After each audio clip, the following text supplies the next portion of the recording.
प्रिय विद्यार्थियों, हमारा पेपर है political history of Rajasthan. Topic है राजस्थान का शिल्प सौंदर्य।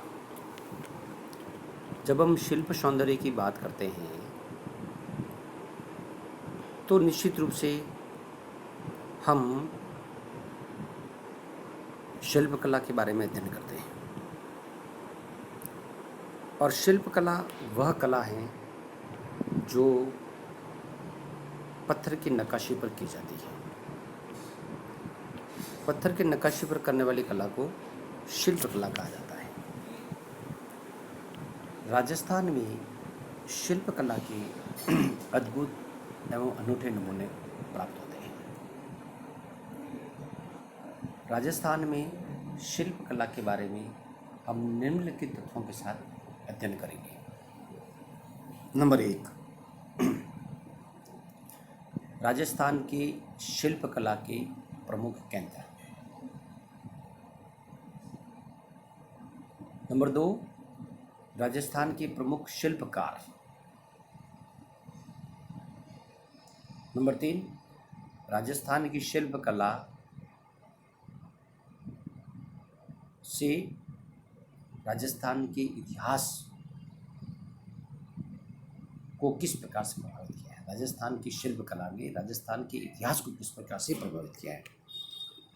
हम इन 3 तत्वों का अध्ययन करेंगे। सबसे पहले राजस्थानी शिल्प कला के प्रमुख प्रमाण। शिल्पकला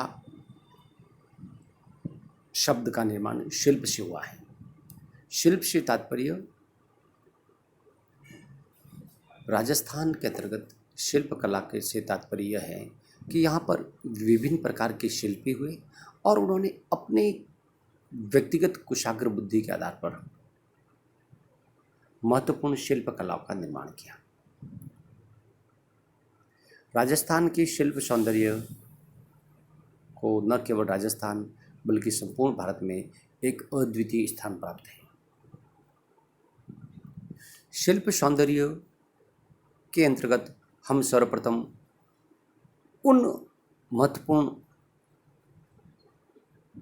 शिल्प कलाओं के बारे में जानकारी प्राप्त करना चाहते हैं जो राजस्थान के सांस्कृतिक धरोहर को एक नया आयाम प्रदान करती है। राजस्थान की शिल्पकला में मुख्य रूप से जो कला आती है उसमें थेवा कला, उस्ता कला, कोटा के डोरी, नाथद्वारे की पिछवाइयाँ, रमेकड़े, काष्ठकला, हथकरघा उद्योग, कोटा के डोरी, सांगानेरी प्रिंट, बाड़मेर की अजरक प्रिंट, सांगानेर की बगरू प्रिंट, पत्थर की नक्काशी की कला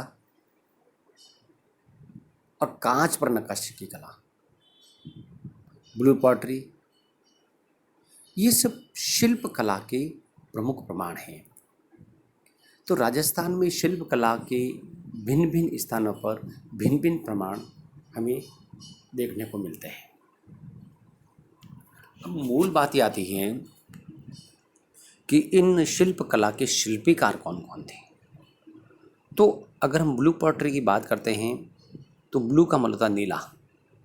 बर्तनों के ऊपर नीले रंग की प्रधानता के साथ जो चित्रकारी की जाती थी उसे ब्लू पॉटरी कहा जाता था। और ब्लू पॉटरी के जनक के रूप में हम कृपाल सिंह शेखावत का नाम लेते हैं, जिसे ब्लू पॉटरी का फादर कहा जाता है, जनक कहा जाता है। उनको इसके कारण पद्मश्री पुरस्कार भी मिला था। इस प्रकार राजस्थान में ब्लू पॉटरी भी एक महत्वपूर्ण शिल्पकला का प्रमाण है। इसी प्रकार से राजस्थान की शिल्पकला में आता है थेवा कला। कांच के ऊपर जो सोने और चांदी की जो नक्काशी की जाती थी उसे थेवा कला कहा जाता था। वर्तमान चित्तौड़गढ़ के प्रतापगढ़ क्षेत्र में थेवा कला के प्रमाण मिलते हैं। वहाँ पर थेवा कला की जाती है। यह एक शिल्प सौंदर्य का अद्भुत नमूना हमें देखने को मिलता है। इसी प्रकार से बीकानेर में उस्ता कला, हाशिमुद्दीन ने ऊँट की चमड़ी की खाल के ऊपर जो कला की है, कलाकारी करके जो शिल्प कला प्रदर्शित की है, उसे उस्ता कला कहा जाता है, ऊँट की कूपी का। तो ये एक महत्वपूर्ण है। इसी प्रकार से कोटा के डोरिये भी शिल्प कला में आते हैं। जोधपुर के बादले मटके भी शिल्प कला के अंतर्गत आते हैं। इसी प्रकार के बाड़मेर की अजरक प्रिंट की छपाई हैं, वो भी शिल्प कला का प्रमाण है। शिल्प कला के में आती शिल्पकारों ने ये काम किया है। इस प्रकार से महत्वपूर्ण हस्तकरघा उद्योग, काष्ठ कला का उद्योग, कुटीर उद्योग, ये सब शिल्प सौंदर्य के ही प्रमाण माने जाते हैं। इसलिए राजस्थान में शिल्प कला के बारे में कहा जाता है कि राजस्थान की शिल्प कला ग्रामीण परिवेश का सबसे महत्वपूर्ण आधार है। कुछ राजस्थान के जो इतिहासकार हैं उन्होंने राजस्थानी शिल्प कला के बारे में कहा है कि राजस्थान की शिल्प कला राजस्थान के पर्यटन का एक प्रमुख आधार और एक आय का प्रमुख स्रोत रही है। राजस्थान के शिल्पकारों की स्थानीय आय शिल्प पर आधारित होने के कारण उसे एक प्रमुख आय का आधार माना गया है और आजीविका का प्रमुख साधन माना गया है। इसलिए अगर हम राजस्थान की शिल्प कला का जब अध्ययन करते हैं तो विभिन्न क्षेत्रों में स्थानीय स्तर पर विभिन्न प्रकार की चीज़ों का निर्माण किया जाता है। आज भी वर्तमान समय में भी मिट्टी से निर्मित वस्तुएं, लकड़ी से निर्मित वस्तुएं, चूने, स्टील के बर्तन हैं और भी ऐसी कई प्रकार की तांबे के बर्तनों पर उकेरे चित्रकारी की जाती है, पच्चीकारी की जाती है। ये सब चीज़ें हमें राजस्थान के शिल्प सौंदर्य के रूप में मिलते हैं।